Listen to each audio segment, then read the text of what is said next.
You may recall that when Our Lady appeared at Fatima, one of the things she said was, more souls go to hell because of the sins of impurity than any other sin. The one who realizes this most of all has been the devil in hell.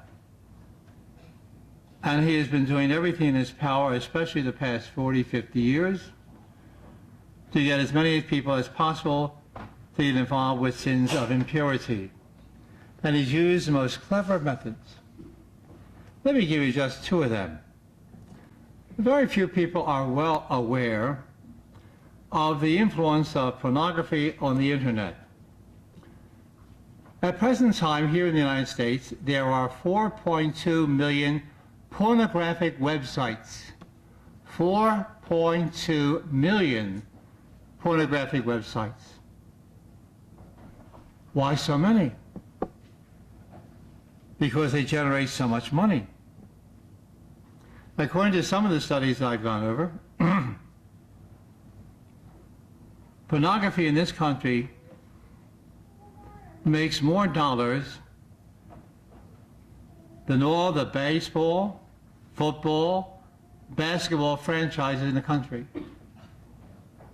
It makes more money than the income of the three major television networks, ABC, NBC, CBS. Can you imagine that? And according to another study I read, AT&T broadband can make between $20 and $30 million a year from its pornographic websites. No doubt what is happening is a number of people think that because they are in the anonymity of their own homes, they can view whatever they see, whatever they wish to see, without any consequence whatsoever. But that is not true. Pornography is addictive, perhaps more so even than heroin or some other drug. It has all kinds of consequences. It leads to the demeaning of women, for example. They're looked upon more as things now, not about persons who deserve a certain respect. It also leads and confirms homosexuality. In most of the cases now involving our priests, according to Father Groeschel, who dealt with a number of individuals, of all those he dealt with, only one was a pedophile. Only one. All the rest are homosexuals. And in my experience, I know that so many of these priests are deeply involved with internet pornography, which in turn leads them to try and live it out in real life. That's why we have these huge settlements. What was it, $85 million in Boston? And then the most recent one was in Covington, Kentucky for $120 million. Not pedophilia, homosexuality. Homosexuality stirred up, of course, by this constant viewing of this absolute corruptible thing on the internet. I don't know if you've ever seen some of this business. I have had to deal with it, unfortunately, and had to confront an individual with the proof in my hand. It is really unbelievably corrupt. How anybody can view it is beyond me entirely. Now, the devil, being very clever, has inspired these gentlemen seeking money to do all kinds of tricks in order to get their message across, so to speak. I talked to one of our people. They knew very little about the internet. They went to a website, and all of a sudden they found they're in the midst of a pornographic website. They tried desperately to get off. Kept trying and trying and trying. It got worse and worse. They're ready to throw up right there in front of the screen. And what's even more insidious is the way they attack children. They put up an innocent website, lead the child by step by step by step into a very, very severe pornographic website, and then they feel they have the child. The devil has been very successful, and he continues so to this day. Another case showing the devil's ingenuity is sex education. Sex education. I made a point a number of years ago to go through a series of textbooks offering this particular thing. So I'm in grade kindergarten and going to 12th grade. I examined the books going basically for the elementary school. You would not believe what's contained in those books. And I'm talking now about some of these series being used in Catholic schools.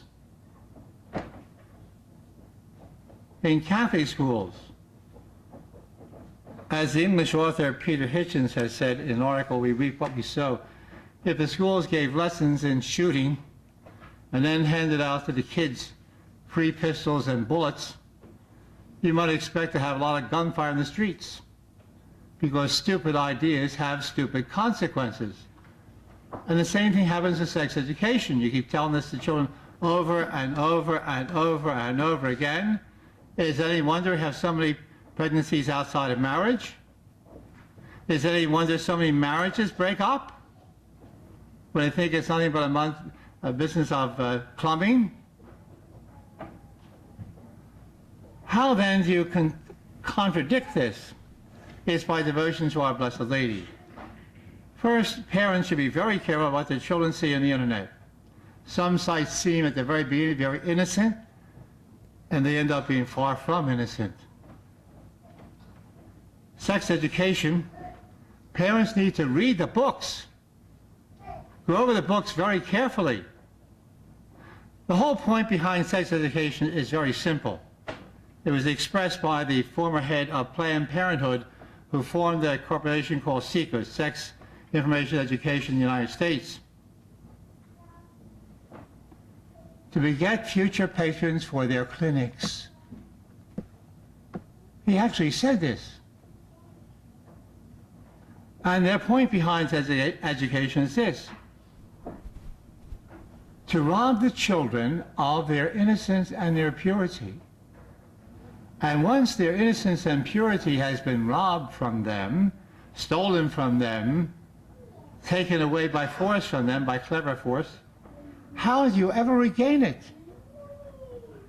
It almost becomes an impossibility. Here again, parents have to be very, very careful and check very carefully what textbooks their children might come across.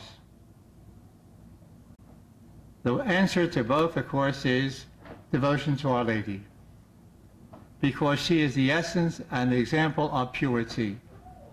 And that's why the devil hates her so much. He realizes that those who are with her will be pure, and that he cannot attract them into his snare by impurity.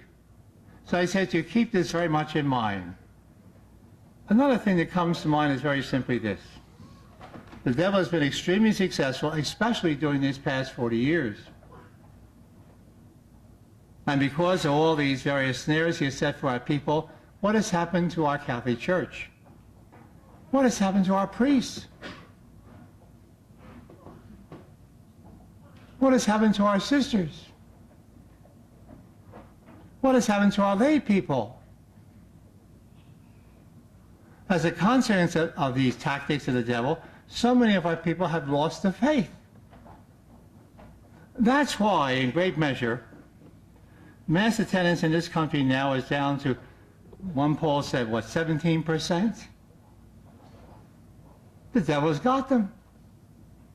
And once he snares them, he takes them away, of course, from our dear Lord and Savior Jesus Christ, and of course anything having to do with him. But it's even cleverer than that. The devil convinces some of our Catholic people still to go to church, but they don't believe. Walk into almost any Catholic church today, and what will you see? You might have greeters at the door. You might have people talking, talk. I remember once I went to another church. I'm in the sacristy before Mass, and I cannot believe what I hear. People shouting across the church, "How you doing, Joe? How's everything going with the family?" And on it went. The same thing happens, of course, after Mass.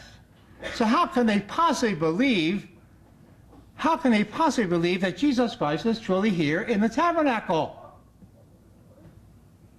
Their primary concern is with each other and not with him. So you know, the 70% who do go, how many have the faith?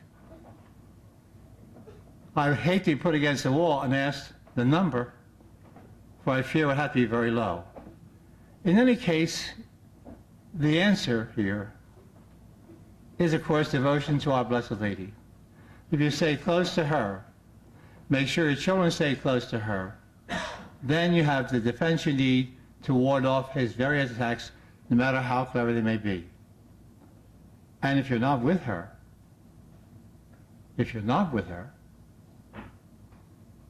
you are an easy prey for him.